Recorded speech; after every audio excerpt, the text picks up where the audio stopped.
कुर्वन्तु जगतां शान्ति वृषभात्याचनेसरा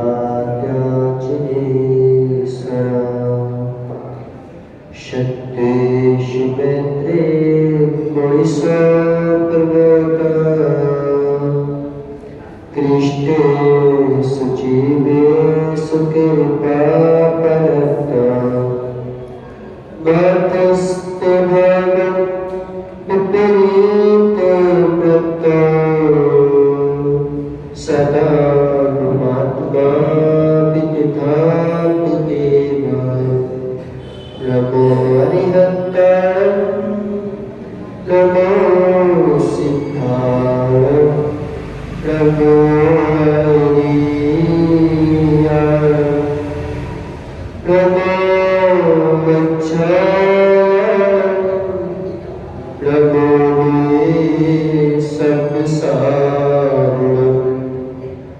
पंचपरमेष्टि भगवान की एक जना श्री आदिनाथ भगवान अच्छे भोर अमित गति स्वामी की अच्छे भगवान गुरु शुद्ध शर्मा जी महाराज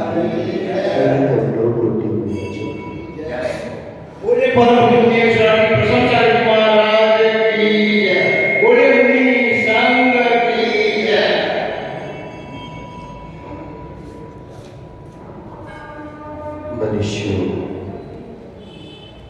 आध्यात्मिक ज्ञान केवल पढ़ने से संभव नहीं है। आध्यात्मिक ज्ञान के लिए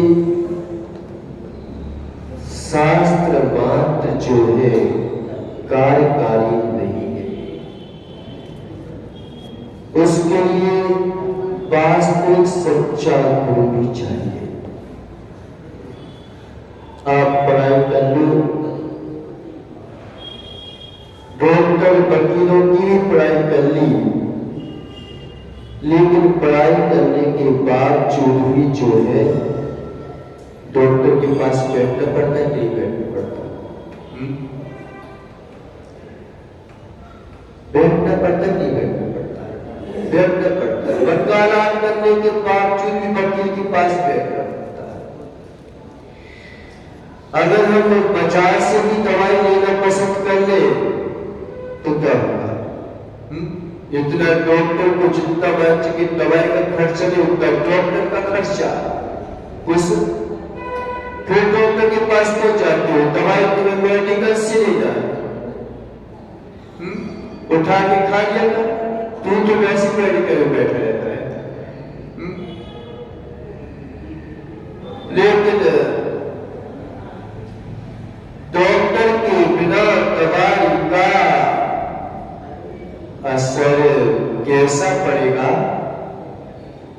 कैसा पड़ेगा? ऐसे ही हमारे जीवन में जो है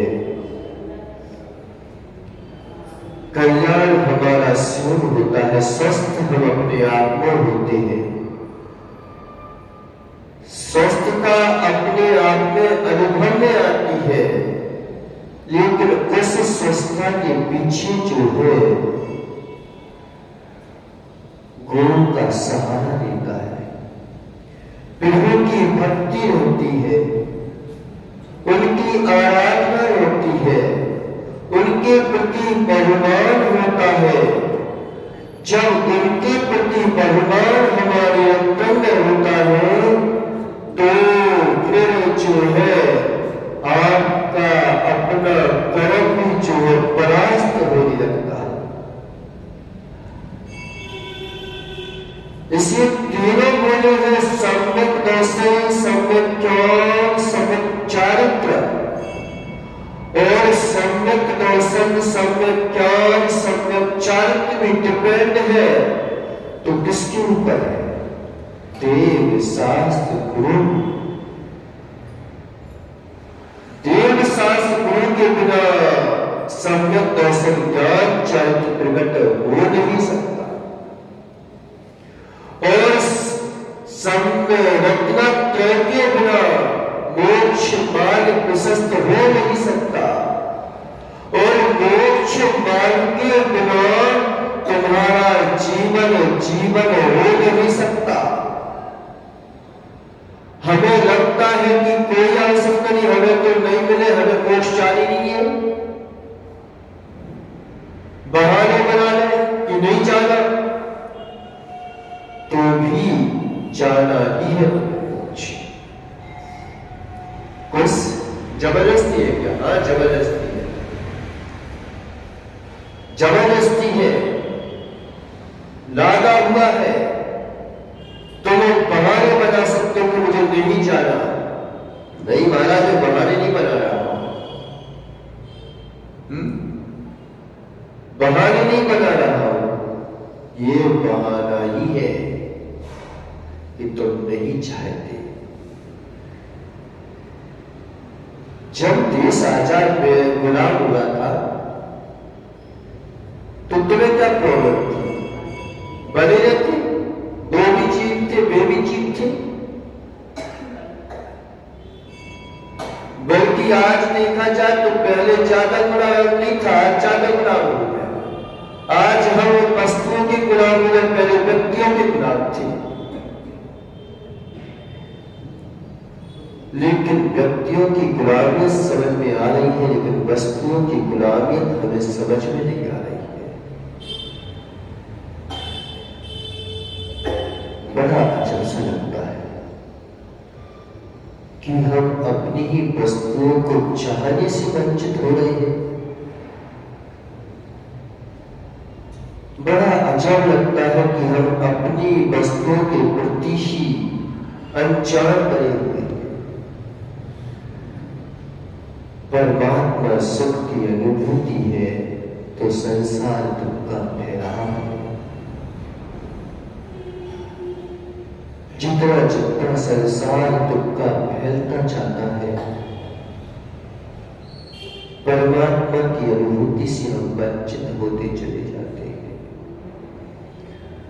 संसार में व्यक्ति टटोलता है सुख को, कहीं यहां टटोलता है, कहीं स्त्री में टटोलता है, कहीं पुत्र में टटोलता है, कहीं किन्हीं क्रियाओं में टटोलता है। हताश हो जाता है, बैठ जाता है, फिर को साफ करता है, फिर उनकी में टटोलने लगता है। बेहोश हो जाता है, मरने की कगार पर खड़ा हो जाता है, लेकिन फिर पाता है, फिर उन्हीं चीजों में टटोलने लगता है, लेकिन देखता ही नहीं कि मैंने आज तक सुख खोया था।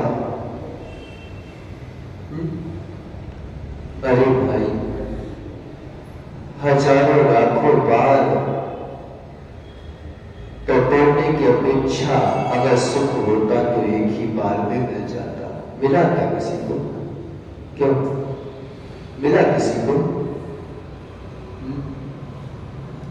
महाराज यहाँ पर तो टटोलने का सुख आ रहा है, लेकिन वहां पर तो कुछ सामग्री ही नहीं है बड़ी आज के पास। तो यहाँ पर तो सब पटकने का सुख आ रहा है, लेकिन कहा वहां पर तो कुछ भी सुख नहीं होगा। ऐसा अनुभव में आता है, आता है।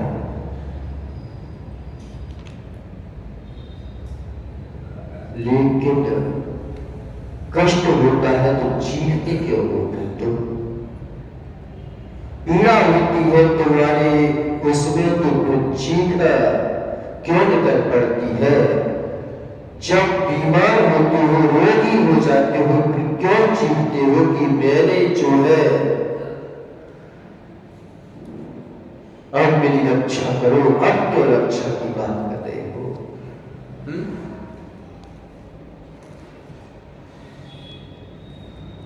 चार शरण बताई गई है, चार शरण में एक भी शरण भोग की शरण को बताया क्या? भोग तुम्हारी शरण है, पैसा तुम्हारी शरण है, पति तुम्हारा शरण है, पिता तुम्हारा शरण है। बल्कि इन्हीं की शरण में सबसे ज्यादा रहते रमेश भैया। किसकी शरण में रहते हैं? इन्हीं की शरण में रहते हैं, लेकिन उन्हीं की शरण के लिए हम भगवान की शरण छोड़ देते हैं। बेसहारों को सहारा बना रखा है। जो बेसहारों के पीछे अपना सहारा ढूंढेंगे तो कैसे मिलेगा? मिलेगा कभी?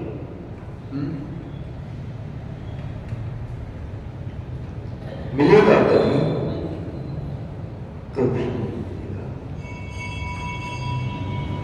जो जो हमने सहारे पकड़ रखे हैं वे ही तुम्हें बेसहारा किए।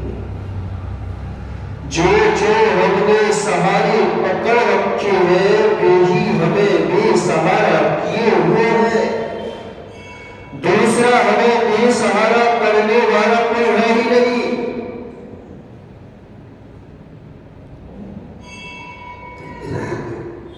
धन का सहारा ढूंढा, धन ने जो बेसहारा कर दिया। पद का सहारा ढूंढा, पद ने तुम्हें बेसहारा कर दिया। पत्नी का सहारा पकड़ा, पत्नी ने तुम्हें बेसहारा कर दिया। तुमने जो है सिंहासन का सहारा पकड़ा, सिंहासन ने तुम्हें बेसहारा कर दिया। आचार्यों को तक बोल दिया कि हे आचार्य परमेष्टि आपको नमस्कार हो। लेकिन अब जो बात क्लियर है तो है कि अगर तुम जो हो मात राज शासन के लिए आचार्य बन गए हो, मात सिंहासन के लिए आचार्य बन गए हो, तो कह रहे कि तुम जो हो तुम अपनी गति को बिगाड़ दोगे। बिगाड़ लोगे।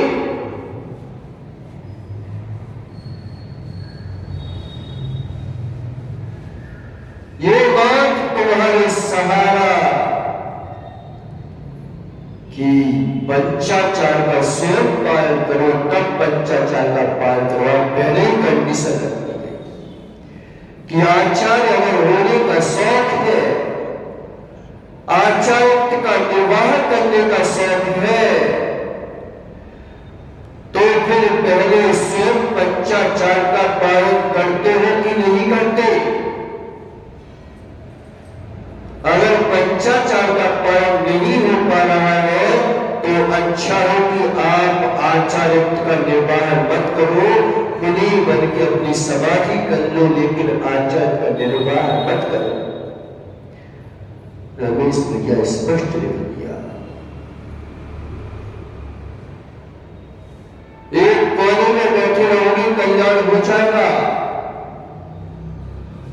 लेकिन एक राज सिंहासन पर बैठे, आचार्य के सिंहासन पर बैठे और पंचाचार का पालन नहीं कर पा रहे हो, तो मालूम कि हो सकता है कि साधु का निर्माण हो जाए और आचार्य भगवान बैठे रह जाए।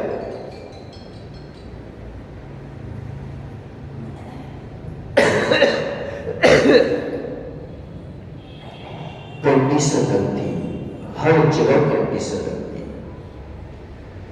बेभक्त का सुख दिखाया, लेकिन बेभक्त ने सुख के साथ बोलिए कि इसके दुख मान लो। तो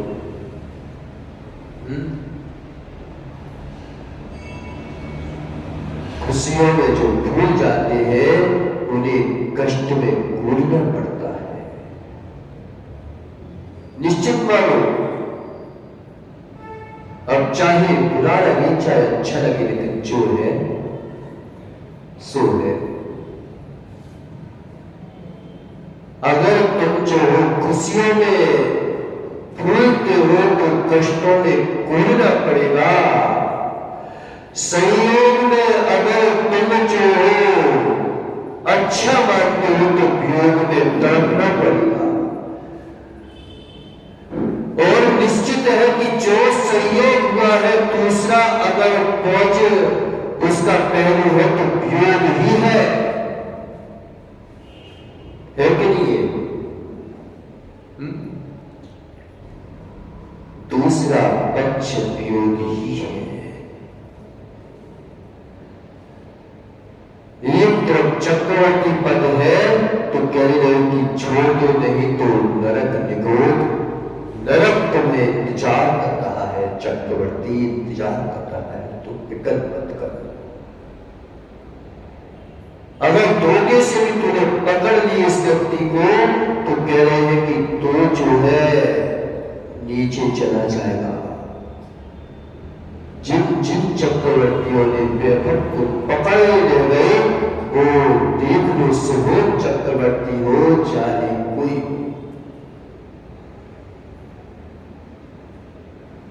पकड़े रह गए तो चले गए बेचारे, चले गए बेचारे।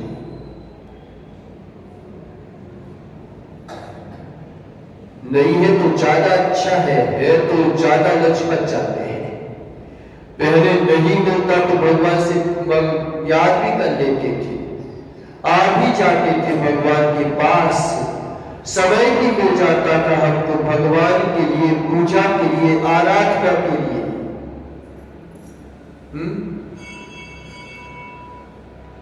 और जब मिल गया तो हम सबसे पहले छोड़ देते हैं किसको?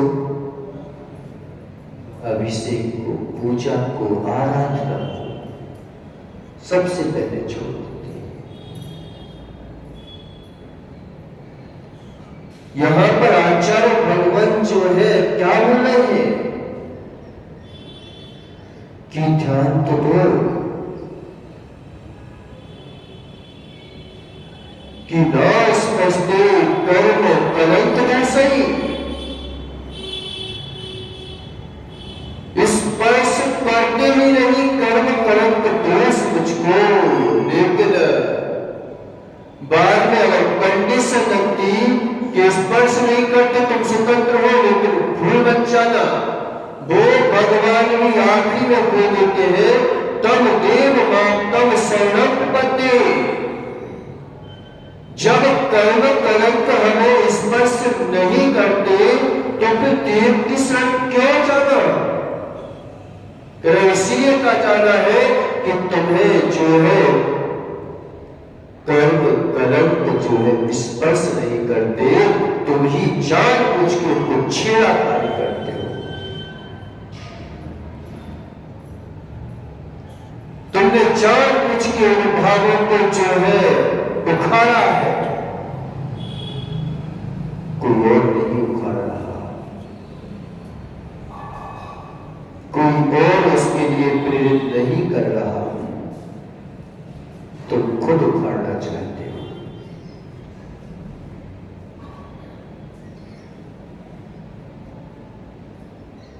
तुम खुद उसको उखाड़ना चाहते हो, खुद तुमने अपने आप को कर्म तैयार किए हैं, खुद हमने जो है अपनी स्थिति को डाउन किया है, खुद हम अपाहिज हुए हैं। जब तक हम धर्म से अपाहिज ना हो तब तक कर्म से अपाहिज हो नहीं सकता व्यक्ति। पहले धर्म से अपाहिज होता है फिर कर्म से अपाहिज। कर्म तो दिखाई देते हैं अपाहिज बनेंगे, कर्म तो अपाहिज बना दिखाते हैं कि तुमने क्यों मेरे को छोड़ा था, तो अपने भाई कर्म करो या धर्म करो, दो ही चीजें हैं। दोनों चीजों में से जो तुम्हारे पास आ जाए स्वीकार कर लो। अब तुमने मेरे को निमंत्रण दिया तो मैं आ गया। अब क्यों दुखी हो रहे हो, क्यों चीख रहे हो, क्यों चिल्ला रहे हो? उसको भी हम अच्छे से नहीं सहन कर पाते फिर कि जो आपकी वस्तु थी, जो आपने चाहा था वह भी आ जाए तो भी आरंभे तापकार प्रापार प्रतिपतिपातकार अंते सुक्तज्ञान कामान कामः सेवता सिद्धि।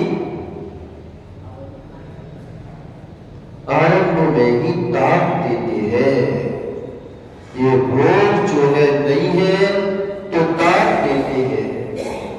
कहां से लाऊं, कैसे लाऊं, किस जगह पर सर मारूं, किस जगह पर पैर पटकूं, किसकी नौकरी करूं, किसके सामने गिड़गिड़ाऊं, आरंभ में ही काट दिया है। नहीं होनी है सामने माइचर की लोग पता महंत भैया चक्कर लगा रहे हैं। मनुष्य जैसी पर्याय को जो है नारियों के पीछे घुमा रहे हैं। किसके पीछे? मांस भोग के पीछे।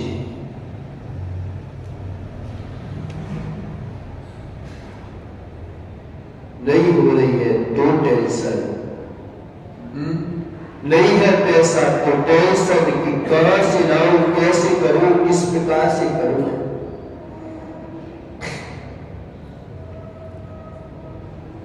कैसे करूं? और आ जाए तो क्यों रमेश भैया आ जाए तो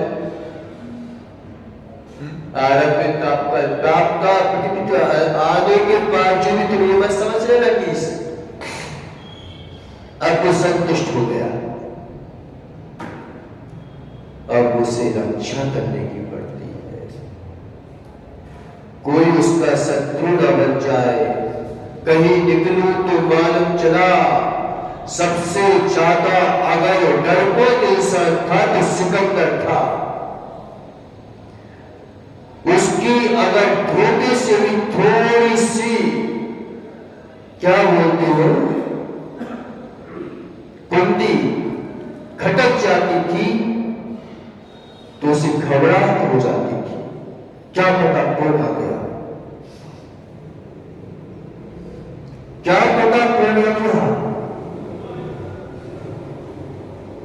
जितना बड़ा व्यक्ति उतना डरपोक व्यक्ति। मुनिराज अगर जंगल में चले जाए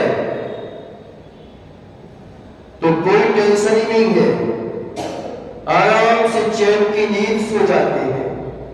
लेकिन रमेश भैया अगर जंगल में चले जाए तो चैन पड़ी है तो चैन की नींद सो सकते हैं।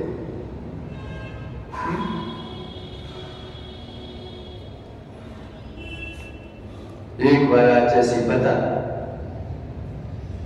सलीहा जा रहे थे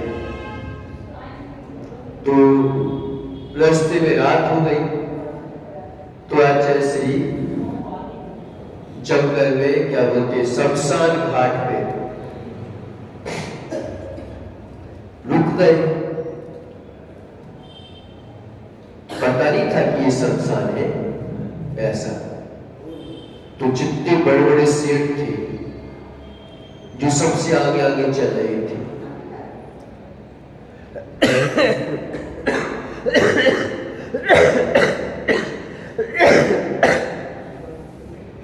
जितने आगे आगे चल रहे थे सब ही सब खोल हो गए, पता ही नहीं चला। वही बात जी जैसे लोग चले गए गाड़ी में उठे और चले गए। अब जो है एक बात गरीब का लड़का कुछ नहीं था उसके पास, थोड़ा सा कह के बिस्तर बिस्तर लेके चले गए। सुबह हुई और सुबह होती साथ बंदगा किया जय बोलते स्थितियां की तो वो बालक सुनता रहा। फिर वो बोला कि महाराज क्या गरीबों को भूत भी नहीं लगते क्या? मेरी बात जी तो क्या बात है? आज जैसे ने बोला तू कह ले कि पता है महाराज ये सब सेठ के सेठ पहले तो हम जब शाम को चल रहे थे तो कोई देखने भी नहीं दिया था कि तुम्हारे पास कौन है। और जैसे शमशान घाट में होगा तो ये पोते में रुक जाना, हम घर पे जा रहे हैं, तुम महाराज का ध्यान रखना। पूरे रात में सोचता रहा कि कहीं देखो महाराज जी खपड़े पड़े हैं, यहीं पे कल रात चली थी, ये शमशान घाट है। लेकिन मैं सोच रहा था कि कोई तो होगा, कम से कम लोगों ने, महंत जैसे लोगों ने तो मेरे को पीछे कर दिया, लेकिन कम से कम भूत प्रेत तो कोई सामने आएगा। लेकिन मैं राजहत्या करता बोलो मेरे सामने नहीं आया महाराज जी। गरीबों को क्या भूत प्रेत नहीं लगते? तो कह रहे कोई नहीं लगता बेटा, तू बैठ जा, आ जा।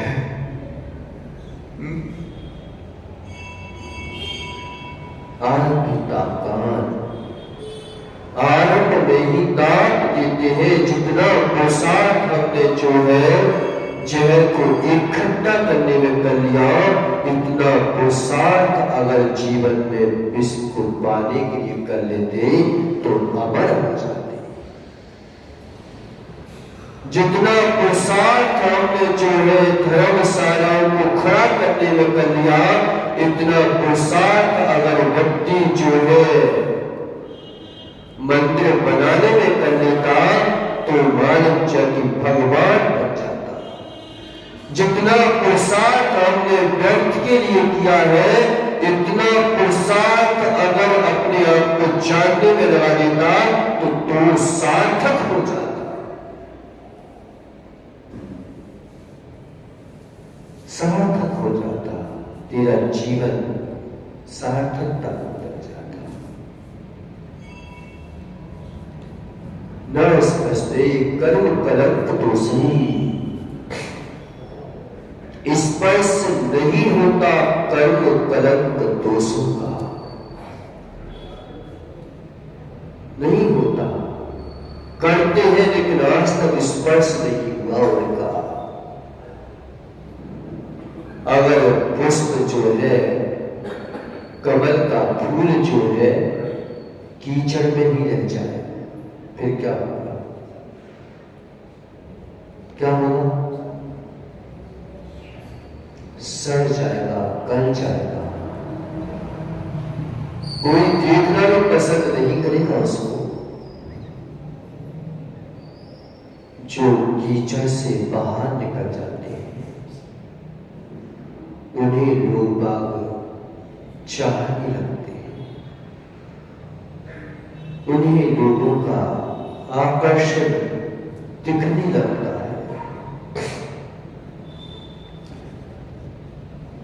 जो कीचड़ से निकल जाते हैं वे भगवान बन जाते हैं, और जो उस पुष्प को देखने लग जाते हैं, उसको चाहने लग जाते हैं, वे भगवान के भक्त भाग्यवान बन जाते हैं।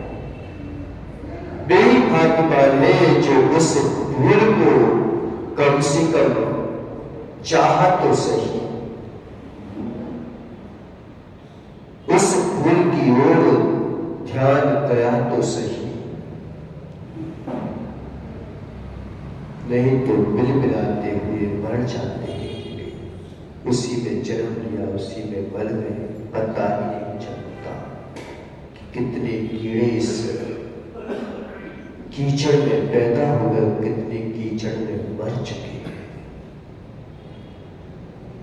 न स्पर्शते कर्म कलंक दोषी, स्पर्श नहीं करता कर्म रूपी कलंक का दोष, इसलिए दोषी बन जाता है व्यक्ति।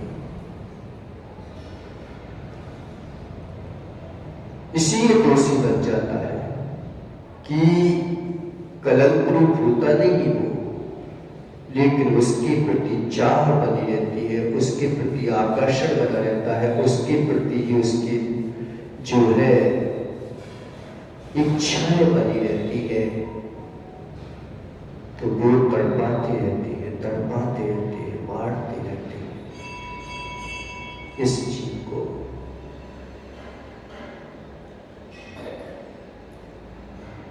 योद्धार्थ संघे देव दिग्म रश्मि, जो नष्ट कर दिए हैं जिन्होंने संघे दिग्म रश्मि,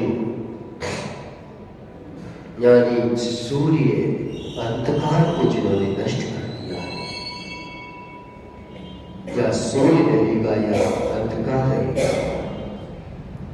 आज तक जो है अंधकार और सूर्य का सामना हुआ। कभी अंधकार और सूर्य का सामना हुआ हो कि हम एक दूसरे को देख ले। अंधकार को पता ही नहीं सूर्य क्या होता है, नहीं पता।